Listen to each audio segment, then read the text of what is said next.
Hey guys, Brian delivers you the goods here. I'm returning to you this morning for an album review, and this is for the Sum 41 album 13 Voices.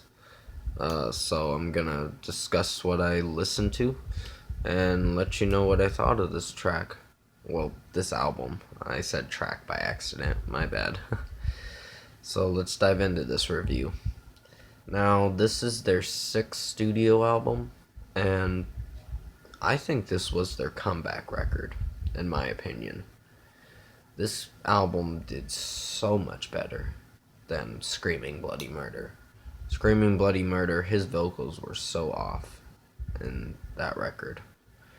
But with this one, it's like he came back a lot stronger, with a much stronger voice, and diverted to their old ways, like their heavier days, but this is much heavier than their older days. They're putting more grunge and a lot of punk into their songs, a lot of rock punk and all that into their songs, and it's doing really good.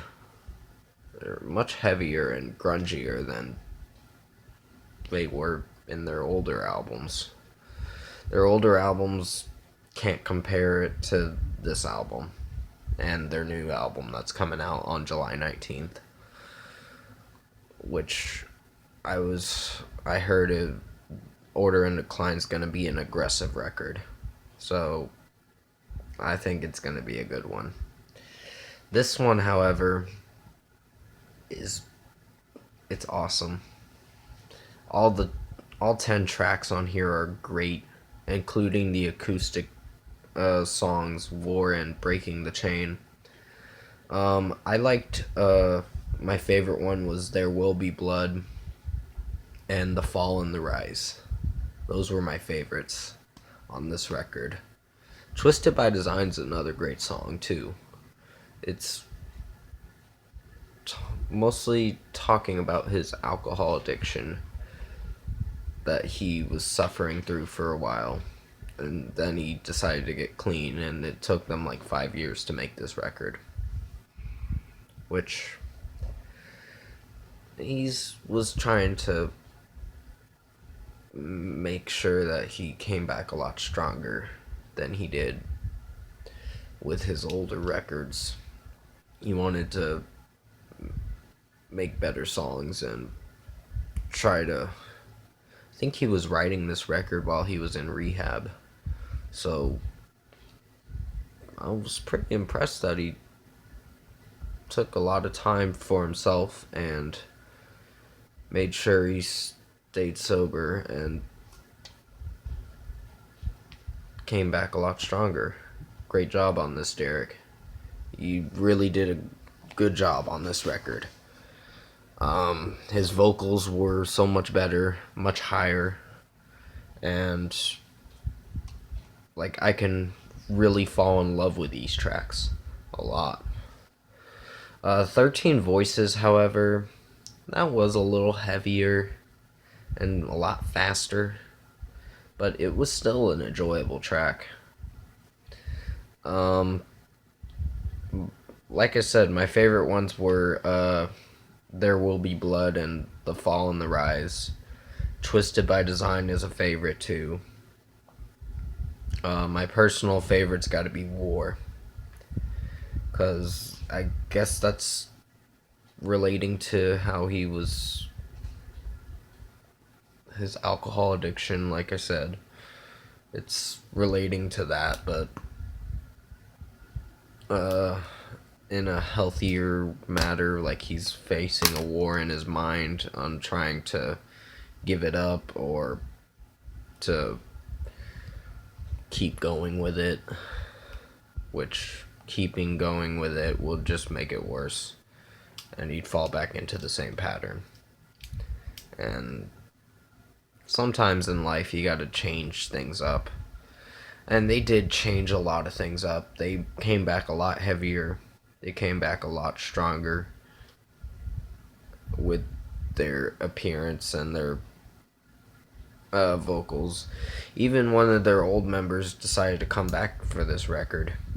from their earlier days, from the All Filler No Killer, All Killer No Filler record, the Does This Look Infected, and Chuck records. One of those guys came back for this record and the new record too, which now they have 5 members, so this is actually turning out to be something really good for Sum 41. God Save Us All, Death to Pop was a great song too. It's just a song to rock out to and bang your head to. It's mostly saying fuck you to pop music and all that. And Sum 41 doesn't go for pop music. If they did, I'd be disappointed. But they're the only band that has not sold out. And that's a good thing. Cause they haven't sold out. But Breaking the Chain was another track on here that mostly talked about his alcohol addiction. Most of these songs do. Not all of them do, but most of these songs can be relatable to any kind of addiction that you're suffering through. And that's actually a great thing. Frank, I think, is the drummer in this band. Believe so. Yeah, Frank is the drummer. I have this CD right here, so yeah, that was the only way I could listen to this record, either download it or buy the CD, and I bought the CD because it was worth it. But yeah, out of 10, I'm gonna give this a 9 out of 10. The only tracks on here that were not bad and were my least favorites were Better Days and Black Eyes, the bonus tracks. The only newer songs that were on this record were just iffy to like. But other than that, this record is fantastic and did a great job. It's almost excellent. So, great job on this record, guys. I'm looking forward to reviewing your Order and Decline record on July 19th, because I think that's going to be a great record, in my opinion. But out of 10, like I said, I'm giving this a 9 out of 10. Comment below. Let me know what you guys thought of the Sum 41 13 Voices record if you've heard it. And if you like this review, comment below and let me know your thoughts on it. Tap a like on this video if you liked it. Subscribe to my channel if you can to support the channel. I will be returning to you today or later today for the Asking Alexandria, the Violence track review. I did hear the track, but I gotta hear it again just to get my perspective on what I really think of it. And just to give it hopefully a good rating, because I did enjoy the track. I just haven't reviewed it yet, so I'll mostly review it sometime later today or very soon. It just depends on when I come around to it. And I'll also be returning to you for the Crawl movie review and the Stubber movie review, probably tomorrow or through the weekend. It just depends on when I come around to doing those reviews. I gotta make sure they're on the website. But other than that, thank you for watching this review. I know I probably blabbered on about Derek's alcohol addiction and all that, but that's what he was suffering through for a while, and I'm glad he got clean and came back a lot stronger, making greater songs. So, like I said, thank you for watching this review. I hope you enjoyed it, and I'll see you in my next video.